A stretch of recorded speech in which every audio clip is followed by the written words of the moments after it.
Hi everyone, in front of me I've got Samsung Galaxy Tab A8 from 2021 and let me share with you how to enable the automatic system updates on this device. So first of all, let's find and open the settings, and in this left section we have to scroll down to the very bottom to find About Tablet. Now let's enter software information and find the build number.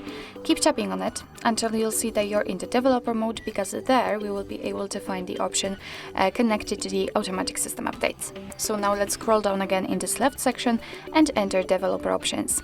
Here all we have to do is to simply scroll down to find auto update system option, which is currently turned off, of course in my case. And in order to turn it on, just tap on the switcher. And as you can see, this option right now is active, which means that your device will be allowed to apply the updates when it will be restarted. So basically all you have to remember about is to sometimes restart your device. Of course you can turn it off the same way. So actually this is it. This is how to enable automatic system updates in your Samsung Galaxy Tab A8 from 2021. Thank you so much for watching. I hope that this video was helpful, and if it was, please hit the subscribe button and leave the thumbs up.